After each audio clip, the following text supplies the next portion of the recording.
The Nathan, Nat and Sean podcast. She's got the book. She's got the book. She's got the book. She's got the book. And I go la la la la la. She's got the book. Having the guys at your school might be safe, but enrolling the kids at State Swim will make them stronger and safer swimmers. Just in time for summer, head to stateswim.com.au. We are all over Book Week. This is the first time we've really gotten involved in Book Week. Oh, yeah, and we're taking love it. We're owning We're it. going to be at Bull Creek Primary School this Friday to celebrate a Book Week with them. Our costumes are almost ready. We're not gonna give not too gonna much reveal away now. at this point in time. Safe But to say, how are you going, Nat? Sean's gone to the least effort. Yeah, I've gone. I have. I'm going to practically pick ready. up something for yours today. Oh, yes. Do you remember Govern from the West Coast Eagles and Sean Darcy? We know that they're definitely going to be joining the show on Friday. Hopefully the guys will get dressed up. If not, they'll just come as AFL football players. And on Friday, we do have a stack of prizes to give away during the show, including swimming lessons from our mates at State Swim. That's to people there and also people at home, so you can be involved as well. Yeah, you can Now, check out all our socials for that. This week, to celebrate oncoming Book Week, we've been doing story time. Yes. And we've been talking to a lot of children's authors, and we thought, you know what, you don't have to have written a book to bring one to life. That's true. Hello, Cougar Morrison. Good morning, everybody. My gosh, it's early. It is. I only went to bed a few hours ago and I'm getting back up again. Really early for a drag queen, Oh, that's for so sure. 'Cause early. a lot of effort goes into your appearance, unlike us. Well, look, you know what? Am I getting filmed right now? Yes. Yeah, Yes. okay. Listeners, I do look lovely. It took You 2 do. hours of makeup. Yeah, you smell beautiful. Thank you. You know, drag queens are only as pretty as they smell. Yes, I wore my finest jewels from Bijwa, which is what I call Big W. Because drag is not cheap, but I am. Yeah. Now, driving here this morning in full drag, how was that? Look, a little problematic. I've got this giant, big, blonde wig on, so I do look a bit like Princess Peach. But when I went to check my blind spot, it was like, good luck, everybody.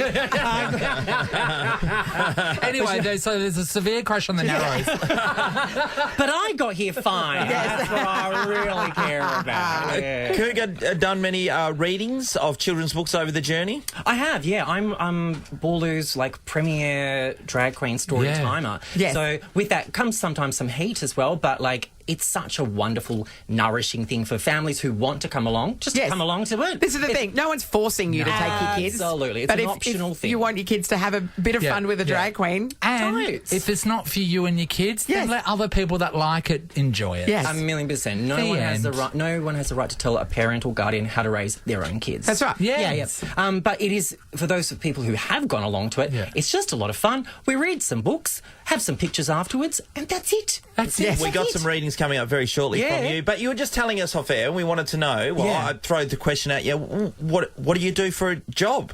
Well, Is this is what I do. This is my only source of income. And before anyone starts panicking like my mum did when I told her that, I bet. it's okay. We're actually experiencing a lovely golden age of drag, thanks to certain reality TV shows. It's never been more popular than it is now. And drag queens are now businesses. Uh-huh. You're not performers anymore. You've got merchandise. Yes, Merchandise. AVNs and all that stuff. yeah.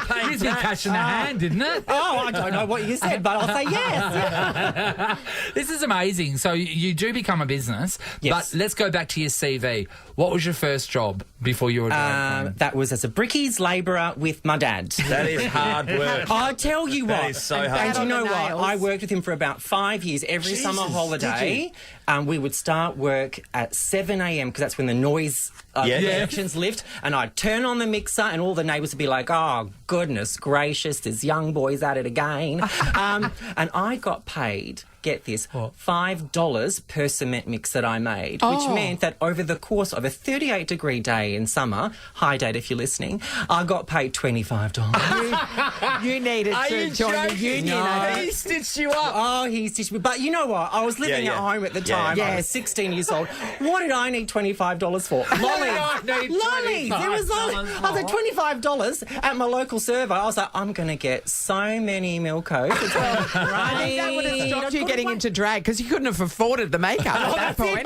Not on that. Oh, thank goodness I wasn't. Yes, you're right. Just using like a beetroot juice and lipstick from the crisper. Where did you go from there then? From Bricky's labouring? I remember having a conversation with my dad on our smoko, saying, Dad, I want to go into music theatre. Yeah. And he said, well, you'll never make it in the musicals if you can't make a mix of cement. That is. And you know they what? do go hand in hand. At the time, I was like, that's nonsense. But now in hindsight, I did star in Priscilla the Musical and I can make a great mix of cement. So maybe he was right. And that's how you got the job over the other girl, wasn't it? Yeah, that's right. Can you make cement? No, you're out. Yeah, You're yeah. in, Cougar. Yeah, absolutely. You've got to have that bogan charm. Yeah.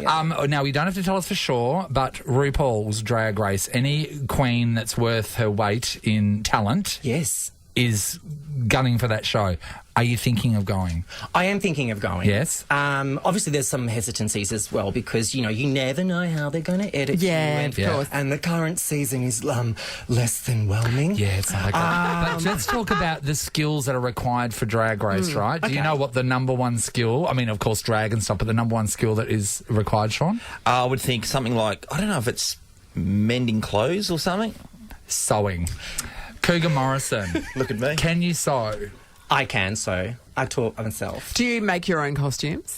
I'd love to say I made this one, but that'd be a right out lie. How long have you been sewing for? About a year. Yeah? Yep.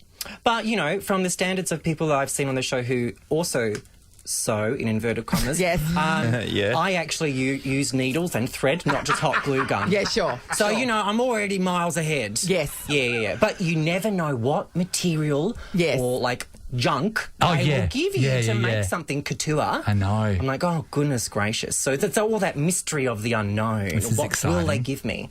Well, we want to know what book you're going to be giving us, and you'll tell us that soon because That's up right. next we're going to have a very special reading. So get the kids ready. Story time. Get them onto the Cougar carpet, Morrison. cross-legged, or get them comfortable in the car because Cougar Morrison is going to be reading us a very special story time book. It is story time with Cougar Morrison, who's just a joy and glamorous to boot. 2 hours of makeup this morning. Well done. You wouldn't know. Oh, bless ya. I'll pay you later. So where can people, if they do want to bring their kids to drag story time, where could they do that? If you follow me on the socials, that's a great way for us to contact you. There's also a really beautiful, inclusive store in the heart of Maylands called Rabble Books and Games, and they host a lot of them as well. that's So lovely. go follow them, and they'll let you know when they're happening. That's the best way. And quickly tell us about the Court Pride Party. Oh, it's the biggest and best party of the year, hands down. Like, I know I work for them, but before I worked for them, I'd buy tickets to this as well.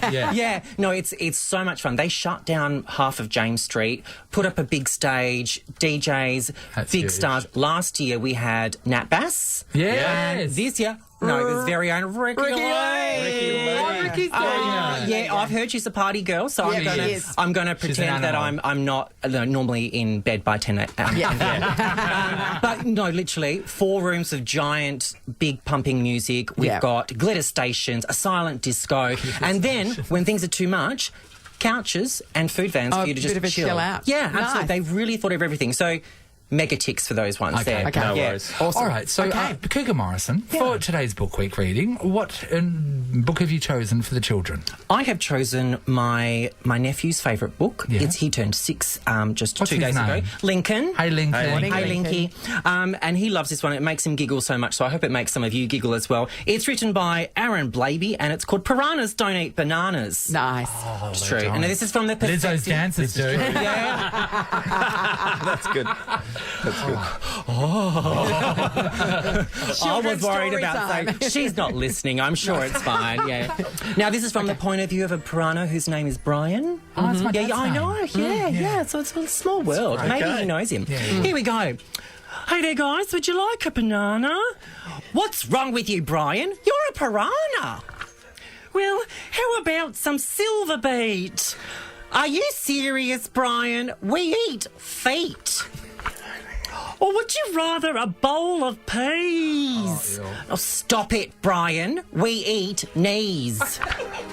Well, I'll bet you'd like some juicy plums. And you can stop there. We don't know that answer. You sure this is a kid's book, right? It is. No, Plums. it's actual plums. Plums, yep. That's it, Brian. We eat bums.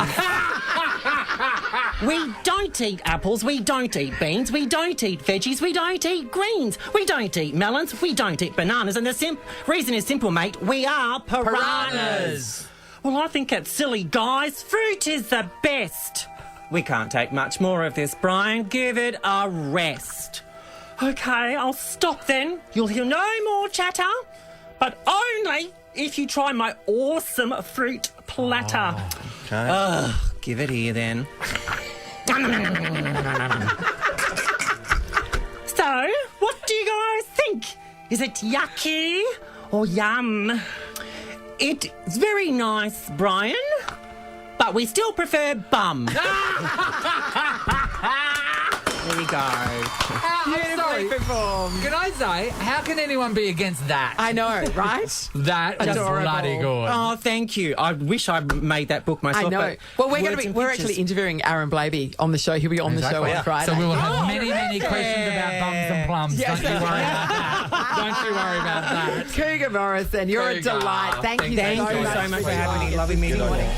Nathan, Nat, and Sean is a Nova podcast. For more great comedy shows like this, head to novapodcasts.com.au. Nova.